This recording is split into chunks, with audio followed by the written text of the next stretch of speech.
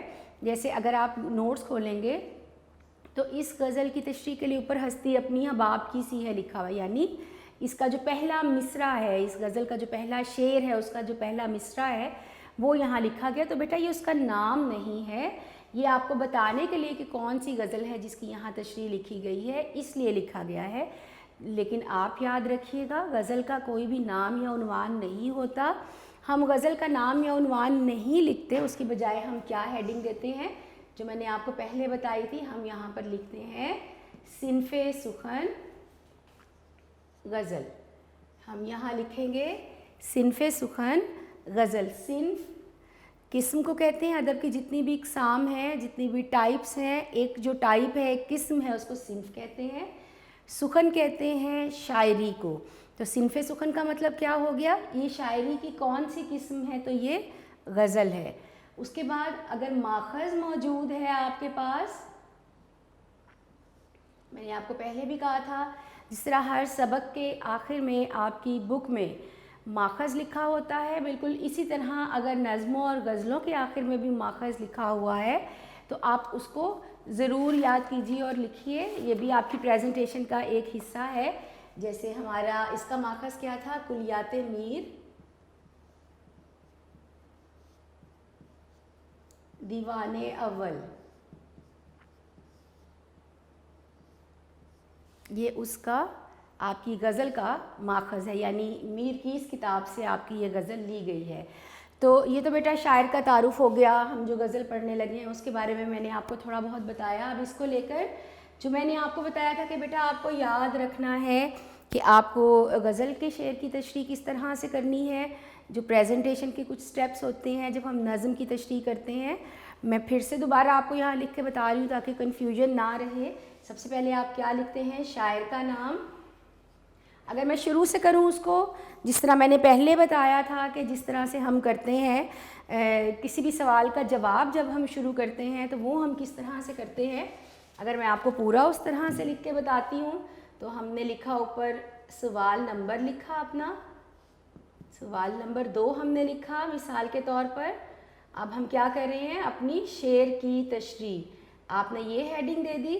اگر آپ کو شعر کی تشریح آتی ہے کرنے کے لیے تو یہ وہ طریقہ کار ہے جس سے آپ اپنی آنسر شیٹ پہ اپنے شعر کی تشریح کریں گے۔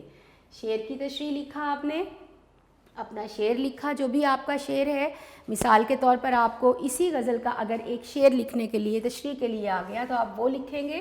اس کے بعد آپ کیا کریں گے، شاعر کا نام اور اگلی ہیڈنگ کیا دیں گے، غزل کا نام یا عنوان کی ہیڈنگ دیں گے نہیں دیں گے، بلکہ کیا لکھیں گے، صنف سخن، کیونکہ غزل کا کوئی بھی نام یا عنوان نہیں ہوتا تو اگلی ہیڈنگ ہے صنف سخن، اس سے اگلی ہیڈنگ ہماری اس کا ماخذ، اور پھر اس کے بعد ہم لکھیں گے اس کی تشریح۔ اچھا بیٹا میں نے یہاں پر مفہوم کی ہیڈنگ نہیں دی، بچوں کو عادت ہوتی ہے چونکہ چھوٹی کلاسز میں، بہت چھوٹی کلاسز میں وہ اشعار کی تشریح چونکہ نہیں کرتے، صرف مفہوم ہی یاد کرتے ہیں، تو بچوں کے دماغ میں مفہوم بیٹھا ہوتا ہے کہ مفہوم کی بھی ہیڈنگ دینی ہے اور ہمیں مفہوم بھی کرنا ہے۔ تو بیٹا مفہوم کی ہیڈنگ میں نے اس لیے نہیں دی کہ مفہوم کا مطلب ہوتا ہے کہ اس کو عام فہم الفاظ میں یعنی آسانی سے آپ سمجھ سکے، آسان کر کے لکھنا۔ اگر آپ اپنے شعر کو نثر کر کے لکھ دیں، یعنی آپ اس کو سادہ آسان الفاظ میں بیان کر دیں، آپ کا مفہوم 1.5 سے 2 لائنوں کا ہونا چاہیے، 2 کا بھی کوشش کریں نہ ہو، 1-1.5 لائن کا آپ کا مفہوم ہو، لیکن بچے غلطی کیا کرتے ہیں، 4-4 لائنوں کا مفہوم لکھ دیتے ہیں، تو بجائے آپ کو اچھے نمبر ملنے کے وہ نیگیٹو مارکنگ کی طرف آپ کا رجحان جاتا ہے، اس لیے میں نے مفہوم کی ہیڈنگ نہیں دی۔ اگر تو آپ مفہوم 1 سے 1.5 جو بچے نہیں لکھ پاتے اور ہمیشہ وہاں پر اس شعر میں شاعر کہتا ہے تو اس طرح سے نہیں ہوتا، مفہوم کیا ہے، جسٹ آپ نے اس کو ایکسپلین کرنا ہے، جو لکھا ہے اس کو اپنے سادہ الفاظ میں ان 2 لائنوں کو کر کے لکھ دیں تو وہ مفہوم ہے۔ اس لیے میں نے یہاں پر مفہوم کی ہیڈنگ نہیں دی کیونکہ بچے وہاں چونکہ غلطی کرتے ہیں اس کو لمبا کر دیتے ہیں، تو میں نے تشریح ہی کی ہیڈنگ دی ہے۔ تو شاعر کا نام کیا ہو گیا، میر تقی میر صنف سخن میں ہم کیا لکھیں گے؟ غزل. ماخذ کیا ہے اس کا؟ کلیات میر، دیوان اول، اور پھر آگے ہم لکھیں گے اس کی تشریح کرتے ہوئے میں نے آپ کو بتایا تھا بیٹا 1 سے 1.5 صفحے کی تشریح کیجئے، کوشش کیجئے 1 صفحے سے آگے جائے، تقریباً 1.5 صفحے کی تشریح ہو. جب آپ اس طرح سے یہ پوری پریزنٹیشن کو آپ اچھی طرح ذہن میں رکھیں گے اور اسی طرح کرنے کی کوشش کریں گے تو کچھ حصہ پریزنٹیشن میں نکلے گا. اگر آپ تھوڑی کامن سینس کو یوز کریں تو کچھ حصہ آپ کے صفحے کا اس میں بھی جائے گا، لیکن اصل نمبر آپ کو کس چیز کے ملتے ہیں؟ تشریح کے. میں نے پہلے بھی بتایا تھا یہ آپ کا پلس پوائنٹ ہے، اصل نمبر آپ کو تشریح ہی کے ملیں گے. 1.5 صفحے کی کوشش کریں تشریح لکھیں، اور اس میں حوالے کے، ہم موضوع یا حوالے کے کوئی سے بھی 2 اشعار مارکر سے نمایاں کر کے لکھیں. اسی شعر سے مطابقت رکھتی ہوئی اس سے موضوع، ہم موضوع کوئی بھی کال، کوئی بھی کوٹیشن آپ جو ہے مارکر سے نمایاں کر کے لکھ سکتے ہیں. کوئی حدیث کا ترجمہ ہو، آیت کا ترجمہ ہو، کسی شخصیت کا کہا ہوا کوئی کال ہو تو اس کو بھی آپ مارکر سے نمایاں کر کے لکھ سکتے ہیں. تو جب آپ ان تمام چیزوں کا خیال رکھیں گے تو ایک بہت اچھی آپ کی 1.5 صفحے کی تشریح جو ہے وہ آسانی سے تیار ہو جائے گی. الفاظ آپ اپنے بھی استعمال کر سکتے ہیں چیزوں کو ایکسپلین کرنے میں. غزل کی تشریح کے لیے میں نے شروع میں آپ کو بتایا تھا چونکہ غزل کے لغوی معنی ہی یہ ہے عشق محبت کی باتیں کرنا، عورتوں کی باتیں کرنا یا عورتوں سے باتیں کرنا، یا پھر جو ہرن ہے جس کو ایک طرح سے خوبصورتی کی علامت بھی سمجھا جاتا ہے اور اس کی خوبصورتی سے محبوب کی خوبصورتی کو بھی تشبیہ کیا جاتا ہے. تو جب اس کو شکار کیا جاتا تھا اور اس کے لیے جو پھندا لگایا جاتا تھا اس میں جب وہ پھنستا تھا تو اس کے منہ سے ایک جو درد بھری چیخ نکلتی تھی اس کو بھی غزل کہا جاتا تھا. تو مراد ہے ایک ایسی شاعری جس میں دکھ اور غم کے مضامین بیان ہوں اور محبوب کے حسن کی تعریفیں ہوں. تو چونکہ یہ ایک مخصوص موضوع ہے غزل کا، آپ کو غزل اسی میں رہ کے لکھنی ہوتی ہے، تو بیٹا ہمیشہ کوشش کریں کہ مہذب اور شائستہ الفاظ استعمال کریں. اپنے الفاظ ضرور استعمال کریں لیکن مہذب اور شائستہ الفاظ استعمال کریں. اور اس کے ساتھ ساتھ آپ کو جیسے میں نے پہلے بتایا تھا کہ 2 طرح سے کوشش کیا کریں شعر کو سمجھنے کی، اس کی تشریح کرنے کی، ایک عشق حقیقی کے معنوں میں اور ایک عشق مجازی کے معنوں میں. عشق حقیقی کیا ہے؟ جو ریئل کو کہا جاتا ہے، حقیقی جو صحیح ہے، جو حقیقت ہے. مجازی کیا ہے؟ مجاز یعنی غیر حقیقی، جو ختم ہو جانے والا ہے، جو حقیقت پر مبنی نہیں ہے.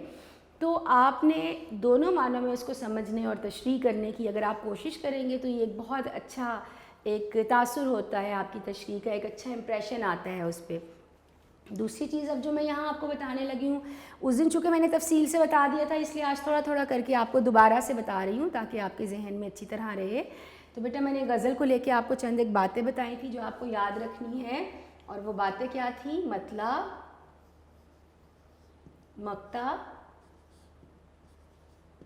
قافیہ اور ردیف. میں نے مطلع آپ کو کیا بتایا تھا؟ غزل کا پہلا جو شعر ہے وہ کیا کہلاتا ہے؟ مطلع کہلاتا ہے. غزل کا اسی طرح سے آخری جو شعر ہے وہ کہلائے گا مقطع. ایک چیز میں نے اور بتائی تھی مقطع کو لے کے کہ غزل کا آخری شعر مقطع ہے، لیکن ہر آخری شعر مقطع نہیں ہوتا. کیوں نہیں ہوتا؟ یہاں میں نے آپ کو یہ ایک بتایا علامت، یہ تخلص کی علامت. تو وہ آخری شعر جس میں شاعر نے اپنا تخلص استعمال کیا ہو وہ مقطع کہلاتا ہے. اگر تخلص نہیں ہے تو پھر ہم اس کو آخری شعر کہیں گے. بہت سے ایسی غزلیں ہیں شاعروں کی جن میں انہوں نے اپنا تخلص استعمال نہیں کیا لیکن اپنی غزل ختم کر دی اور وہ اس کا آخری شعر ہے، اور لیکن اگر اس میں اس کا تخلص نہیں ہے، اس کا نام نہیں ہے تو پھر ہم اس کو مقطع نہیں کہیں گے بلکہ ہم اس کو آخری شعر کہیں گے. قافیہ کیا ہے بیٹا؟ جتنے بھی میں نے آپ کو بتایا تھا رائمنگ ورڈز آپ جس کو بولتے ہیں، یعنی ہم آواز الفاظ جو بولنے میں اور سننے میں ایک جیسے لگے، وہ ہم آواز الفاظ قافیہ کہلاتے ہیں. اس کے بعد ہے ردیف. ردیف کیا ہے؟ بار بار دہرائے جانے والے الفاظ. وہ الفاظ جو بار بار دہرائے جا رہے ہیں آپ کی غزل میں، ایک لفظ بھی ہو سکتا ہے، 2 بھی ہو سکتے ہیں، 3 بھی ہو سکتے ہیں. تو وہ الفاظ جو بار بار دہرائے جا رہے ہیں، جیسے میں نے آپ کو اسی غزل کی مثال دی تھی، ہستی اپنی حباب کی سی ہے، یہ نمائش سراب کی سی ہے، تو کی سی ہے، یہ لفظ تینوں الفاظ جو ہیں بار بار دہرائے جا رہے ہیں، دونوں مصروں میں دہرائے گئے، بلکہ پوری غزل میں یہی الفاظ آخری مصرے میں بار بار دہرائے گئے ہیں، تو یہ اس کی ردیف ہے۔ اور جو ایک جیسے سننے اور بولنے میں لگے، جو ہم آواز الفاظ ہیں، وہ آپ کے قافیہ کہلاتے ہیں۔ تو یہ چند ایک باتیں ہیں بیٹا جن کو آپ نے اچھی طرح سے یاد رکھنا ہے۔ تو اب ہم اپنی غزل کی تشریح جو ہے وہ شروع کریں گے۔ پہلا شعر یعنی مطلع جو ہے ہماری غزل کا، اور مطلع کیا ہے؟ غزل کا پہلا شعر، تو ہم اپنا مطلع جو ہے وہ آج شروع کریں گے۔ تو پہلا شعر جو ہے وہ اب ہم شروع کریں گے اپنی غزل کا پہلا شعر، اور جس کو ہم کیا کہتے ہیں؟ اگر مخصوص اصطلاح آپ نے دیکھیں شاعری کی تو اس میں اس کو کیا کہا جاتا ہے؟ مطلع کہا جاتا ہے۔ مطلع یعنی غزل کا پہلا شعر۔ میں یہاں پر لکھ رہی ہوں، یہ ہمارا شعر نمبر 1 جو ہے وہ میں یہاں لکھ رہی ہوں۔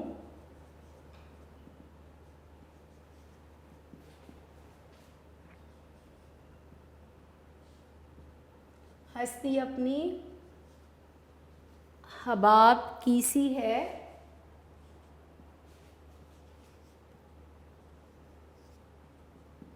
یہ نمائش سراب کی سی ہے۔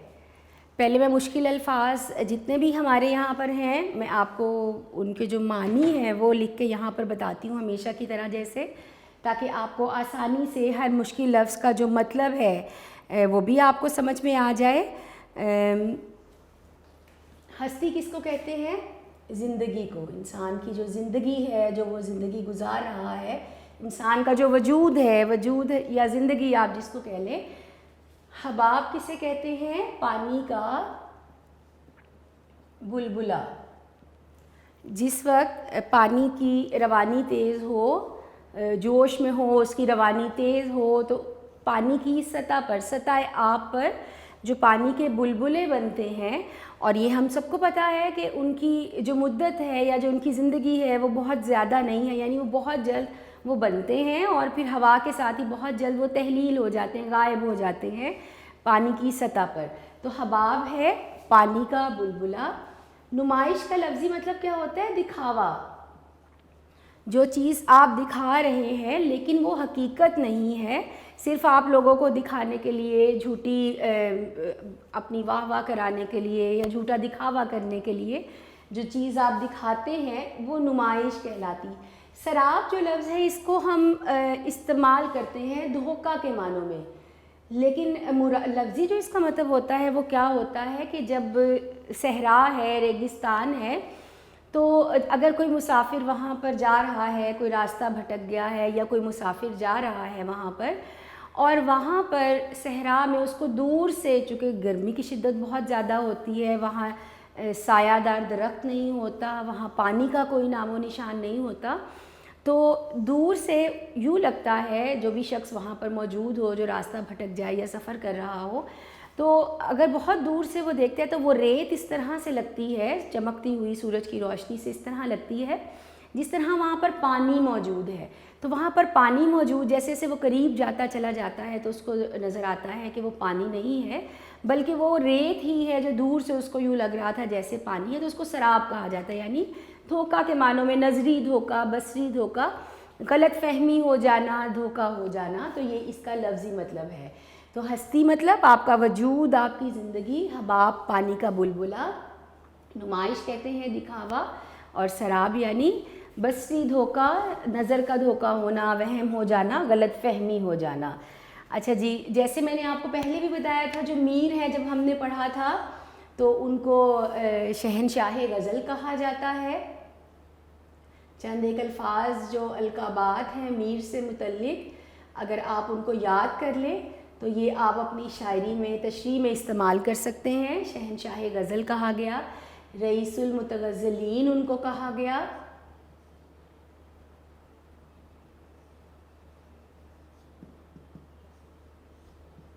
سرتاج شعرائے اردو ان کو کہا گیا۔ تو چند ایک یہ القاب ہیں، یہ نام ہیں جن سے ان کو پکارا گیا۔ ہم کس طرح سے شروع کرتے ہیں اپنے شعر کی تشریح؟ شروع میں ہم جو شاعر ہے اس کے بارے میں بہت تفصیل سے نہیں، بس ایک آدھی لائن میں کوشش کرتے ہیں ہم کہ شاعر کے بارے میں بتائیں۔ تو شہنشاہ غزل میر تقی میر اردو کے شہرا آفاق شاعر تھے، بہت مشہور شاعر تھے۔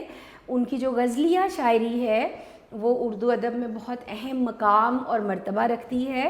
اور جیسے شروع میں ہم نے پڑھا تھا کہ میر وہ شاعر ہے جن کی شاعری کا ایک طرح سے خاصہ ہے، دکھ، درد اور جو غم کے مضامین ہیں وہ ان کی شاعری کا چونکہ خاصہ ہے، تو یہ بھی آپ ایک لائن میں بتا سکتے ہیں کہ غم عشق اور غم زمانہ پر مبنی، یعنی جو میں نے آپ کو بتایا تھا کہ زمانے کے غم سے کیا مراد ہے۔ والد کی وفات بہت کم عمری میں ہوئی، اس کے بعد جو والد کے منہ بولے بھائی تھے جنہوں نے ان کی پرورش کا ذمہ اٹھایا، ان کی بھی وفات ہو گئی۔ جو ان کے سوتیلے بھائی تھے انہوں نے والد کی جائیداد میں سے ان کو کچھ نہیں دیا، در بدر کی ٹھوکریں کھانے پر مجبور ہو گئے، غربت کا شکار تھے، محبت میں ناکامی ہوئی۔ تو دنیا میں انہیں جتنی بھی مشکلات اور مصائب کا سامنا کرنا پڑا، وہی دکھ وہی غم ہمیں ان کی شاعری میں نظر آتا ہے۔ تو غم زمانہ اور غم عشق پر جو مبنی ان کی شاعری ہے، تو ان کی حقیقی زندگی کی تلخیوں اور دکھوں کا اندازہ جو ہے وہ ہمیں ان کی اشعار سے ہوتا ہے۔ اب یہ جو شعر ہے جس کی ہم تشریح کرنے لگے ہیں، جس کو ہم سمجھنے لگے ہیں، تو اس میں لفظی مطلب کیا ہو گیا؟ ہستی اپنی، اگر مفہوم ہم اس کا دیکھیں، ہستی اپنی حباب کی سی ہے، یہ نمائش سراب کی سی ہے، ہماری زندگی پانی کے بلبلے کی مانند ہے، اور یہ دکھاوا اور صرف نظر کا دھوکہ ہے۔ یعنی یہ جو زندگی ہے، یہ جو دنیاوی زندگی ہے، یہ صرف اور صرف ایک دھوکہ ہے، نظر کا دھوکہ ہے، ایک فریب ہے، ایک دکھاوا ہے۔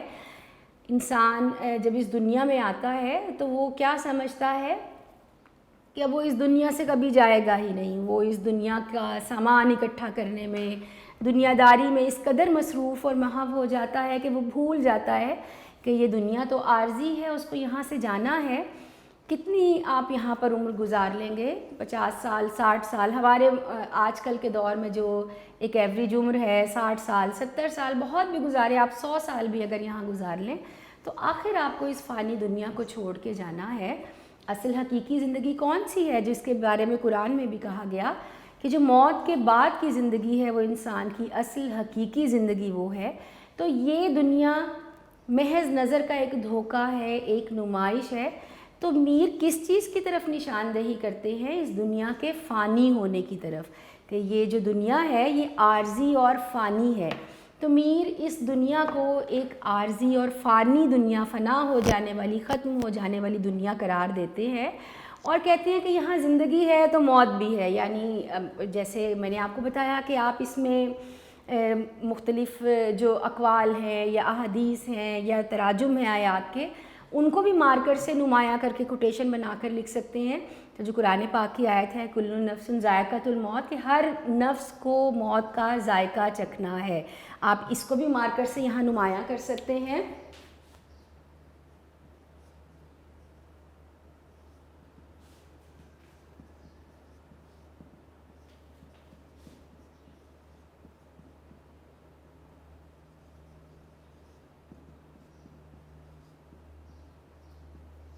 یعنی ہر وہ شخص جو اس دنیا میں آیا ہے، ظاہری بات ہے اس کو اس دنیا سے جانا ہے، تو جو بھی شخص، جو بھی چیز زندہ ہے، جو چیز اللہ تعالیٰ نے، خالق نے جو تخلیق کی ہے، اس ہر چیز کو فنا ہے سوائے کس کے؟ اللہ تعالیٰ کی ذات کے، جو ہمیشہ سے ہے اور جو ہمیشہ رہے گی۔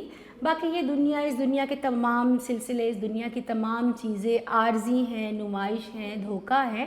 تو میر یہی کہتے ہیں کہ یہ جو دنیا ہے یہ تو ایک سلسلہ ہے حیات و ممات کا۔ حیات و ممات مطلب یہاں پر آپ کو زندگی بھی ملتی ہے اور پھر موت بھی ملتی ہے۔ ہر جو زندہ چیز ہے اس کو ایک دن موت آتی ہے۔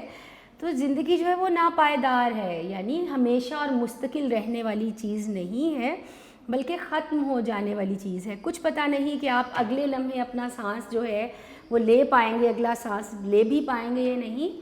تو جب آپ کے اختیار میں اتنا بھی نہیں تو پھر یہ تو ایک ناپائیدار چیز ہے جس کے بارے میں آپ کو یقین ہی نہیں ہے کہ یہ ہمیشہ رہے گی یا نہیں رہے گی، اور یہ عارضی اور فانی دنیا ہے، یعنی جو ایک دن فنا ہو جائے گی۔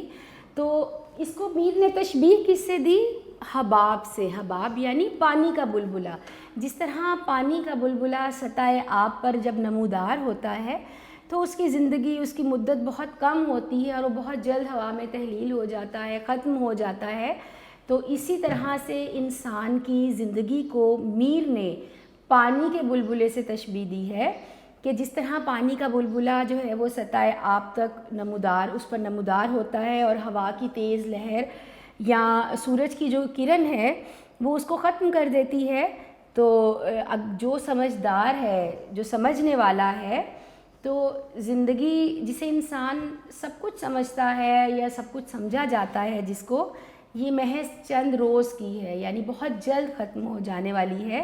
یہ ایک عارضی اور غیر دائمی زندگی ہے. ایک اور یہاں پر آپ لکھ سکتے ہیں کہ عقل والوں کے لیے اس ہر چیز میں چونکہ اللہ تعالیٰ نے نشانیاں رکھی ہیں تو مختلف چیزیں جو ہیں تشبیہ کے طور پر، ہم جیسے شاعر نے یہاں تشبیہ کے طور پر حباب کو استعمال کیا، پانی کے بلبلے کو ہمیں مثال دینے کے لیے کہ جس طرح پانی کا بلبلہ بہت جلد ختم ہوتا ہے اور وہ عارضی ہے، وہ ہمیشہ نہیں رہے گا، وہ ختم ہو جائے گا. اس طرح انسان کی زندگی بھی عارضی ہے اور وہ بہت جلد ختم ہو جائے گی. آتے ہوئے اذاں ہوئی، جاتے ہوئے نماز، اتنا قلیل وقت کے آئے چلے گئے کہ انسان کی زندگی اتنی تھوڑی سی ہے کہ اس کو پتہ ہی نہیں چلتا کب اس کی زندگی ختم ہو جائے گی. لیکن یہ جو دنیا کی رونق ہے اور جو دنیا کی چہل پہل ہے، اس میں جتنی آسائشیں ہیں اور جو آرام ہیں اور جو رنگینیاں ہیں، ظاہری بات ہے انسان چونکہ فطری طور پر کمزور واقع ہوا ہے تو وہ ان چیزوں کی طرف دیکھ کر مچلتا ہے، ان چیزوں کو حاصل کرنے کی کوشش کرتا ہے. ہر شخص کی خواہش ہوتی ہے کہ وہ ایک آرام دہ اور پورا سائش زندگی گزارے.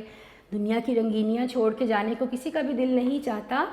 تو اچھی صحت، اچھا لباس، نمائش، روپیہ، پیسہ، دولت، یہ تو ہر شخص کی خواہش بن جاتی ہے. لیکن یہ کیا ہے؟ یہ محض اس دنیا کی نمائش ہے، دکھاوا ہے، غیر حقیقی ہے. تو میر کہتے ہیں کہ یہ جتنی بھی نمائش ہے، یہ جتنا بھی دکھاوا ہے، یہ آپ کے دل کو تو بہت اچھا لگتا ہے، بڑا پسند آتا ہے اور انسان اسی نمائش میں اپنی ساری زندگی جو ہے وہ گزار بھی دیتا ہے.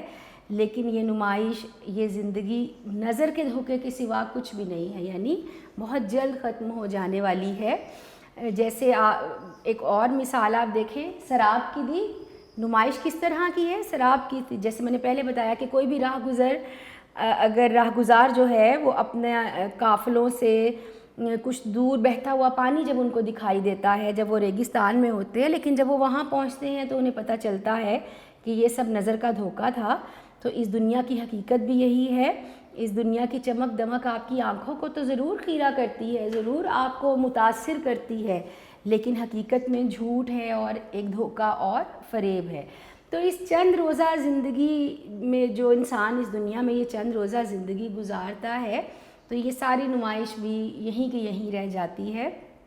موت سے کس کو رستگاری ہے، آج وہ کل ہماری باری ہے. آپ یہاں پر وہی بات بار بار دہرائی جا رہی ہے کہ جو بھی ہے وہ دھوکہ ہے نظر کا. اصل زندگی آخرت کی زندگی ہے، بعد کی زندگی ہے. لیکن انسان اس دنیا میں آ کر اس دنیا کی رنگینیوں میں کھو کر اس کو بھول جاتا ہے.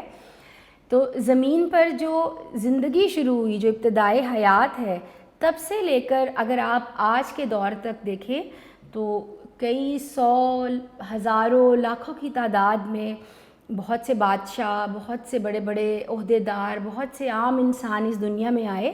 لیکن آخر سب کو اگلی دنیا میں جانا ہے. یہ دنیا تو چھوڑ کر یہاں سے ہر ایک کو جانا ہے.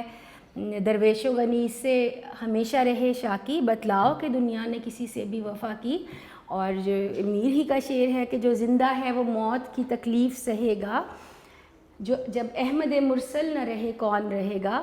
تو جو بھی زندہ ہے اس کو تو اس دنیا سے جانا ہی جانا ہے. جب ولی، نبی، پیغمبر اس سے نہ بچ سکے تو ایک عام انسان کس طرح سے اس دنیا کو سب کچھ سمجھ کے اور یہ سمجھ لیتا ہے کہ یہ دنیا کبھی ختم نہیں ہوگی یا اس کی زندگی کبھی ختم نہیں ہوگی. تو جب سے یہ دنیا بنی ہے لوگ آ رہے ہیں، جا رہے ہیں، جو بھی آتا ہے اس کو یہاں سے جانا بھی ہے. تو دنیا کو پانے کی جو کوشش ہے، اگر آپ اسی کو اپنی زندگی کا مقصد سمجھ لیتے ہیں تو وہ تو نمرود بھی تھا جس نے جو کہ خدا بنا، شداد بھی تھا جس نے جنت اور دوزخ بنائی، فرعون بھی تھا یہ وہ لوگ ہیں جن کی شان و شوکت، مال و دولت، طاقت کا کوئی اندازہ ہی نہیں ہے، جنہوں نے کبھی یہ سوچا بھی نہیں ہوگا کہ ان کی طاقت کو زوال آئے گا، ان کی دولت کو زوال آئے گا، لیکن بہت عظیم شان سلطنتیں آتی رہیں، ترک سلطنت آتی رہی جن کی تقریباً 500-600 سال جنہوں نے کتنے ہی برے اعظموں پر انہوں نے حکومت کی، یورپ پر، ایشیا پر، افریقہ پر، تو کتنے ہی برے اعظموں پر انہوں نے کئی 100 سال حکومتیں کیں۔ تو نتیجہ کیا نکلا؟ آخر کیا ہوا سب کا کہ سب کے سب اس دنیا کو چھوڑ کر موت کی وادی میں چلے گئے۔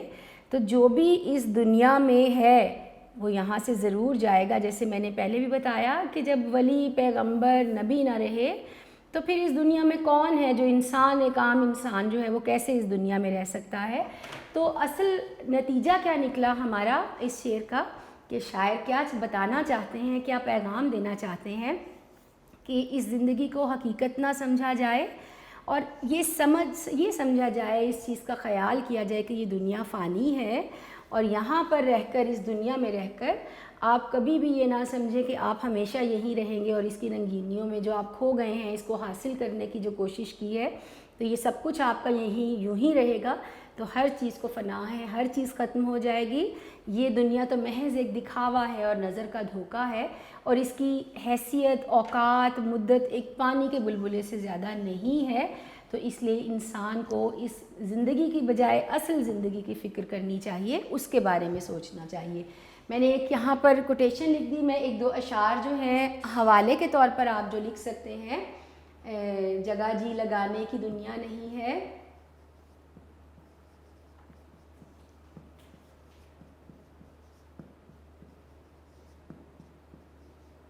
یہ عبرت کی جا ہے تماشا نہیں ہے،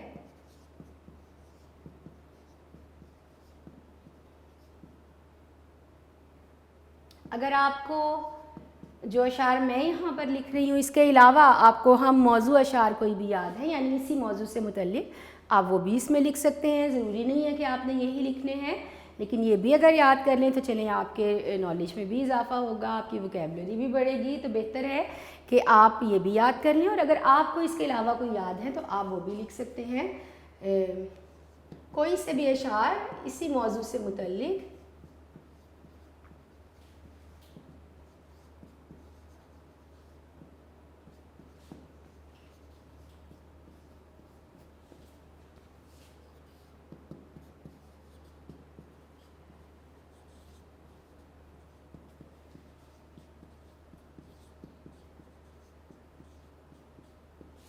اور پھر میں نے ایک شعر ابھی جو بولا تھا، موت سے کس کو رستگاری ہے،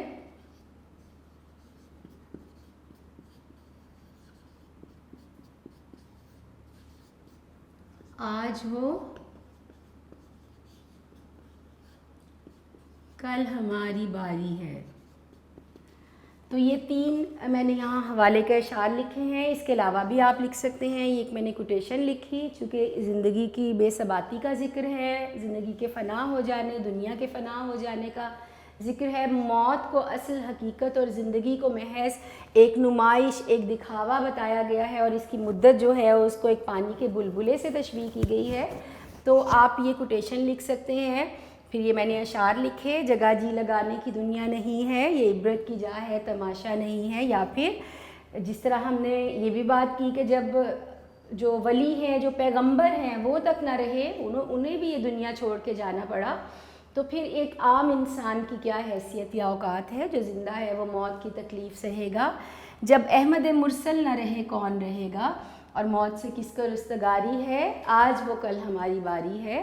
تو ہر شخص کو ایک نہ ایک دن موت کا ذائقہ چکھنا ہے، کوئی بھی اس سے راستہ بچا کے نہیں چل سکتا، کوئی بھی اس سے بچ نہیں سکتا۔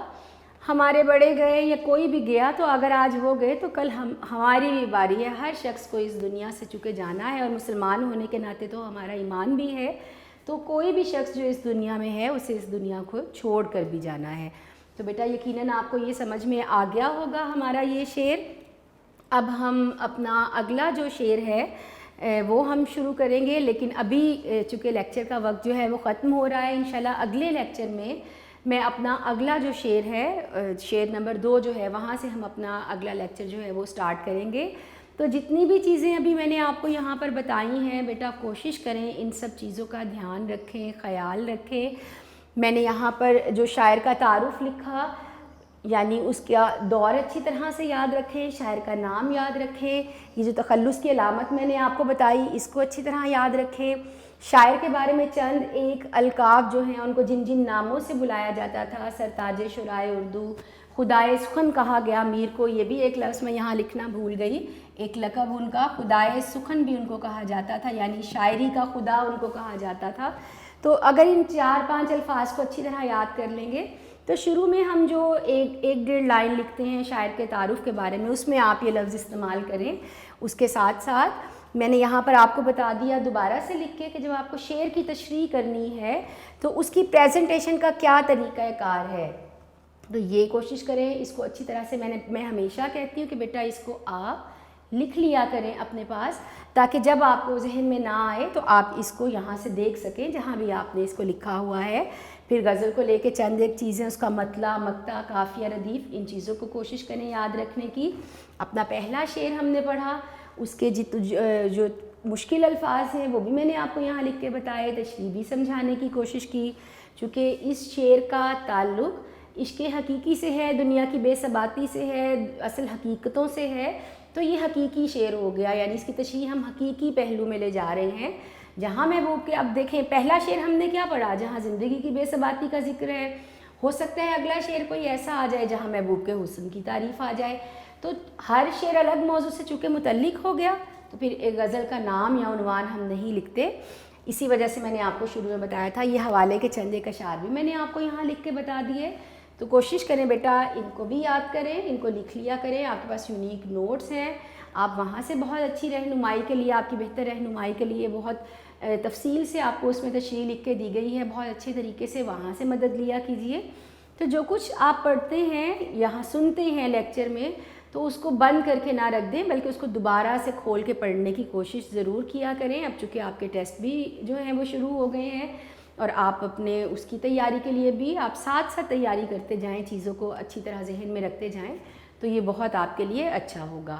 تو بیٹا آج کے ہمارے لیکچر کا جو وقت ہے وہ اب ختم ہو گیا، انشاءاللہ اپنے اگلے لیکچر میں ہم اپنی اسی غزل کو آگے لے کر چلیں گے، اور کوشش کریں گے ہم اپنی غزل کو اگلے لیکچر میں ختم کریں، اور پھر اس کے بعد اگلا کوئی ہم جو ہمارا ٹاپک ہوگا یا موضوع ہوگا اس پر ہم پڑھیں گے۔ تو بیٹا تب تک کے لیے اپنا خیال رکھیے، بہت شکریہ، اللہ حافظ۔